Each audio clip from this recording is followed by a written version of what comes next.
ang nag-deliver papunta sa bahay nila Pangulong Bongbong Marcos at Speaker Martin Romualdez mag-insert o magpasok ng 100 billion worth of projects sa BICAM.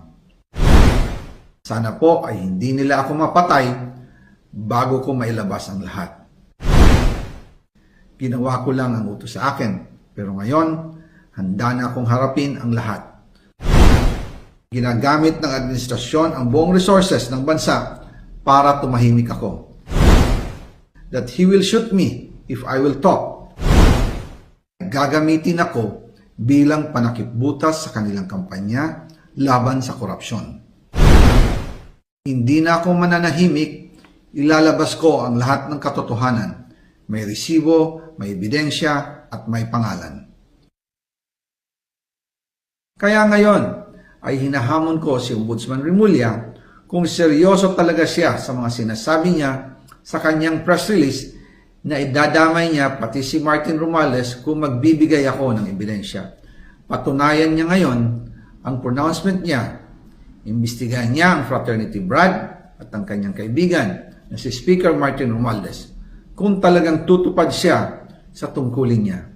Imbestigahan din niya si President Bongbong Marcos. Sabi nga ni BBM ng SONA, let's do it right at mahiya naman kayo, hindi po ba? Nananawagan din po ako sa Senado na imbestigahan ang 100 billion insertion ni Presidente. Alam ko po na hindi gagawin ni Ombudsman Remulla ang hamon ko. Pero magaling ang Senado sa investigasyon at ako ay naniniwala na dahil sa kanila, lalabas ang katotohanan. Yung pong listahan ng mga projects, ilalabas ko din kasama ng video na ito. Dahil dito, mas lalong darami ang ipafile na kaso sa akin. Ginagamit ng administrasyon ang buong resources ng bansa para tumahimik ako, para masira ang aking kredibilidad. Darami din ang banta sa buhay ko at ng aking pamilya. March 2025 pa lang, si Speaker ay nagpaparinig na sa akin sa aming meeting that he will shoot me if I will talk.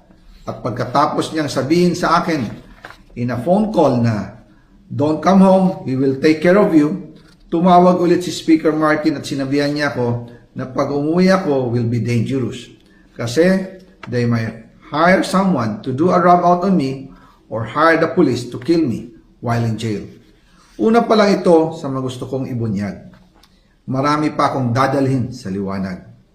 Isa na dito ay yung kay Henry Alcantara, ang DPWH boys, ang sinasabi nilang halaga sa ICI ay 21 billion. Hindi po totoo yan.